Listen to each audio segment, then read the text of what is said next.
የጠየከኝን በጠቅላላ መመለሰው ነው የገደል ማሚት ማለት ምንም ማቃው ነው። መድብል ዝናውን እንግዲህ እየቀጠቀጠው እውነቱን እንዲያወጣ እንግዲህ እያስገደደው ነው። መድብል አሁን ላይ ዝናው እንዲናገር የሆነ ዘዴ መጠቀም አለበት ነው የምላችሁ። ካልሆነ ግን ዝናው መቼም ቢሆን አይናገርም። እንዴ ዝናው ሲጀመር እንዴት ነው የነ ካሌ ሞሲሳን ወይም ስለ ራሱ ስራ ወንጀል ስለሚጋለጥበት እንዴት ብሎ ነው ለመድብል የሚናገረው? ለምን መቼም ቢሆን አይገለኝም መድብል ግን እኔም አልናገርም ነው የሚለው። ለምን ያው መድብል ከገደለው ሚስጥሩን ማወቅ አይችልም መድብል የት ቦታ ብሩኬ እንደደበቁት። ስለዚህ ምን ማድረግ አለበት መድብል? የዝናው ባክግራውንድ የሚሰራውን ስራ ከሞባይሉ ላይ መቀበል አለበት ነው የምላችሁ። እንደዛ ካልሆነ አይመጣውም ጭራሽ።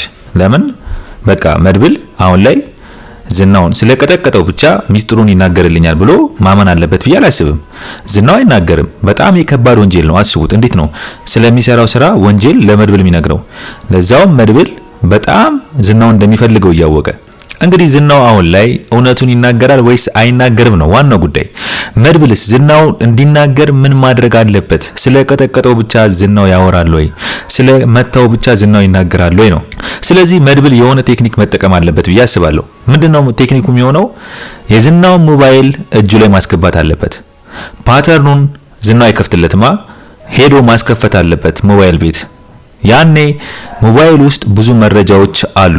ዝናው እንዳለ የያዛቸው መረጃ ስለ ግብረ አበሮቹ ስለ ካሌ ሞሲሳ ብትሉት በቃ ብሩክን የት እንዳደረጉት ራሱ ከሞባይሉ ላይ ያገኛል ብዬ አስባለሁ በቀላሉ መድብል። እስቲ ያስቡት። እስቲ እናንተ በመድብል ቦታ ብትሆኑ ዝናውን ብትይዙት ምንድነው የምታደርጉት? ማለትም ስለ ቀጠቀጣችሁት ብቻ ካልተናገረ ምን አይነት ቴክኒክ ነው የምትወስዱት? የዝናውን ሞባይል ወስዳችሁ እስቲ መረጃ ካገኘው ብላችሁ አትፈትሹም? ለምሳሌ ፖሊስ አሁን ቢያገኛችሁ መታወቂያ ካላችሁ በኋላ ሞባይላችሁን ማየት ፈልጋል። ሞባይላችሁን ያያል። መረጃ ነው። ሞባይላችሁ ውስጥ ምንድነው ያለው? ሞባይላችሁ ኖርማል ከሆነ ፍሪ ከሆነ በቃ ፍሪ ነው። የሆነ ነገር ከተገኘ ግን የሆነ መሰሩት ድብቅ ስራ ካለ ከወንጀል ጋር የሚያያዝ ከእጽ ማዘዋወር ጋር የሚያያዝ ሞባይል ላይ ስለሚያሳይ ያኔ ወደ ፖሊስ ጣቢያ ወስዷቸዋል ማለት ነው። ስለዚህ መድብል አሁን ላይ በቀላሉ ዝናውን በእል ከመቀጥቀጡ ይልቅ ሞባይሉ መፈለግ። በቃ ሞባይሉ ላይ ሚስጥር አለ። በቃ ዝናው ሲጀመር ማለት ያኔ ራሱ ዝናው ሞባይል ውስጥ የሆነ ነገር ታገኛለች አላለቻትም ኤፍራታ እኮ ማለትም ብላት ነበር ያኔ ትዝ ካላችሁ። ማለት ዝናው በተኛበት ሰዓት ላይ በራሱ በእጁ ሞባይሉን ከፍታ የሱን ሚስጥር ልትበረብር ነበር። ወንጀል ካለ ይዛ በዛ ልታስፈራራውና እንግዲህ እንደለመደባት ብር ልትቀበል ማለት ነው ሐሳቧ። ግን ዝናው ነቅቶባታል ያኔ ግን አላወቀም ሞባይሉ ልትወስድበት እንደነበር። ስለዚህ ኤፍራታ እንኳን ያኔ ያለችው ሐሳብ ምንድነው? የዝናው ሞባይል ላይ የሆነ ነገር የሚሰራው ነገር ይኖራል ድብቅ ስራ ወንጀሉ ብላ ነበር። ስለዚህ መድብል አሁን ላይ ምንም ከዝናው ጋር በእንደዚህ አይነት መንገድ ቢቀጥሉ አይሆንም። መድብል ብሩክን ወንድሙን ማግኘት ይፈልጋል። ዝናው ሚስጥሩ መናገር አይፈልግም። ስለዚህ መድብል አይገለውም፣ መቼም አይገለኝም ብሎ ስለሚያስብ ዝናው ሚስጥሩን አይነግረውም። ስለዚህ እንደዛው ከሚቀጥሉ በቃ የዝናው ሞባይል ይፈልጋል፣ የዝናው ሞባይል ይይዘዋል። ከፈለገ ያስከፍተዋል በግድ፣ ካልከፈተ ደግሞ ሞባይሉ ያስከፍታል። አለቀ። ፓተርን ይከፍተዋሉ።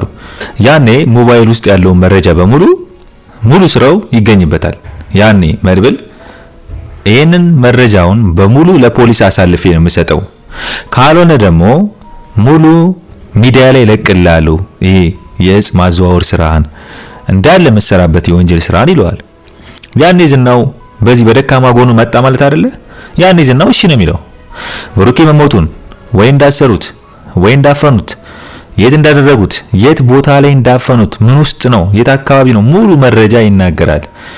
ሚስጥሩ ሊወጣበት ነው። የሱ ብቻ ሳይሆን ሚስጥር አብሮ የሚሰሩት ሰዎች ሚስጥርም ይወጣል። ያኔ እነሱም ይፈራሉ። ስለሚፈሩ የፈጠነ ነው የምላችሁ ቶሎ ብለው ሚስጥሩን ነው የሚናገሩት። ብሩኬኛ ጋር ነው የሚሉት። ለምን ሚስጥራቸው እንዲወጣ ስለማይፈልግ። ስለዚህ መድብል የሆነ ነገር መጠቀም አለበት ነው የምላችሁ። ያ ነገር ምንድነው? ሞባይሉ ነው። ስለዚህ ነው መረጃ የሚያገኝበት ዋናው መሳሪያው ሞባይሉ ነው የሚሆነው ነው የምላችሁ። እንግዲህ ሞገስ ደስ ብሎት በደስታ ዝናው እንደዚህ ሆኖ በማየቱ እንግዲህ በጣም ልቡ ፍንድቅ ሲል አይተናል።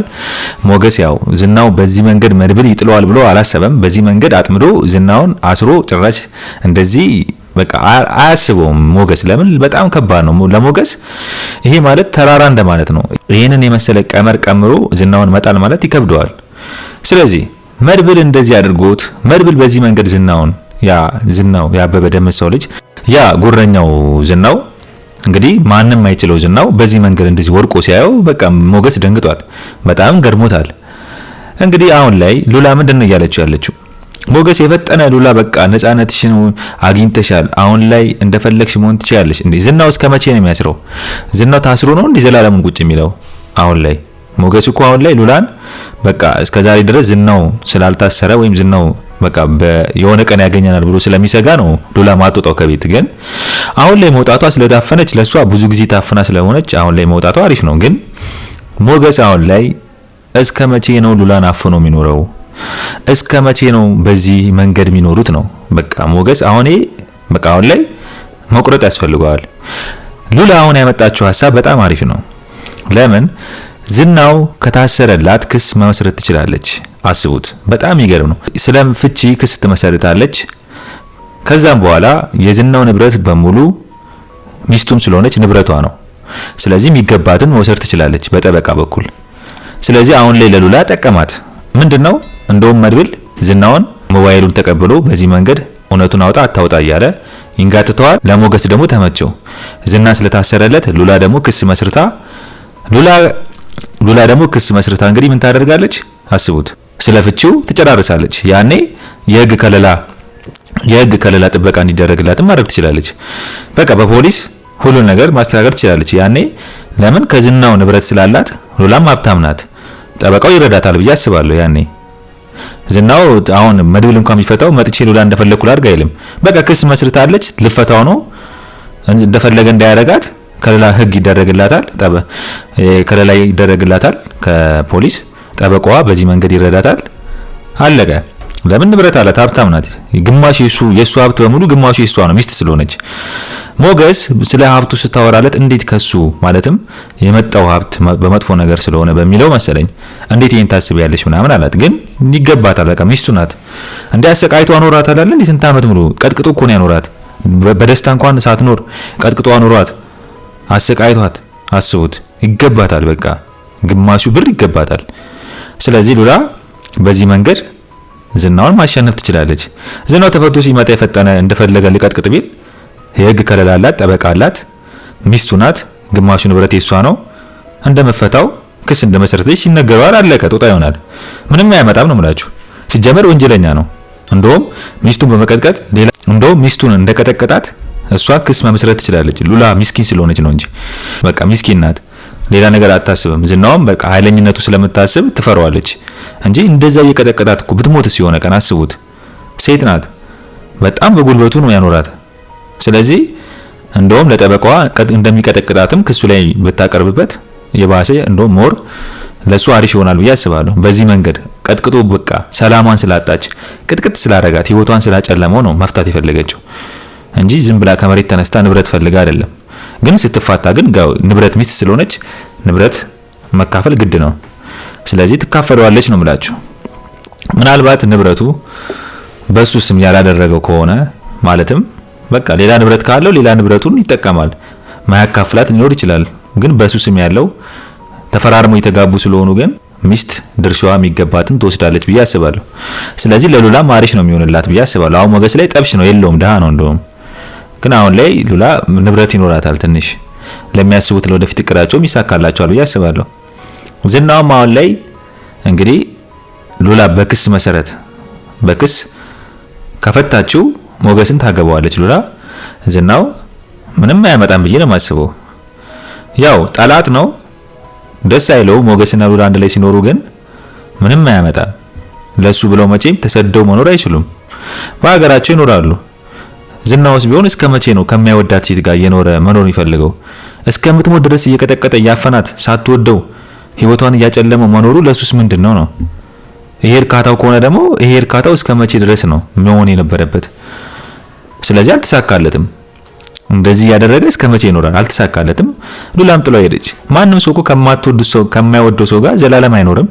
ማለትም አንድ ቀን እንኳን ከማትወዱት ሰው ጋር እንዴት ነው የምትቀመጡት? አንድ ቀን እንኳን ከማይመቻችሁ ሰው ጋር ለትንሽ ሰከንድ እንኳን ማውራት አይመቻችሁም። ገና ሲመጣ ነው የሚደብራችሁ አይደል እንዴ? ግን ሉላ ስንት አመት ችለዋለች ነው? ብዙ አመታት ችለዋለች። ስለዚህ እሷ በቃ ሰላሟን የምታገኘው በዚህ መንገድ ነው ብዬ አስባለሁ። በተለይ አሁን ላይ ሚስቱ ስለሆነች ሚስቱ ሆና ሳትፋታ ስለሆነ አሁን ላይ የጠፋችው። አሁን ላይ ዝናው ቢያገኛት ሚስቱ ስለሆነች እንደፈለገ ቢያደርጋት ሚስቱ ናት። ማለትም ሚስቱ ታፈናበታለች። ሚስቱን ይዞ ወደ ቤት መሄድ ይችላል። ለዛ ነው የተደበቀችው እንዳያገኛት።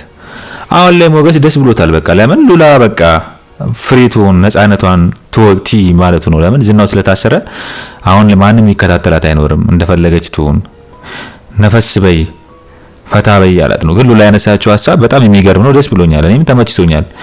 አሁን ላይ ወደዚህ ጉዳይ መሄድ ነው ያለባት ሉላ የፈጠነ። እሺ ዝናው ተብየው ዝናው ያበበ ደመሰው ልጅ እንግዲህ በስተመጨረሻም እንዳልኳችሁ እንግዲህ ታስሮ ምናምን በቃ አስቡት።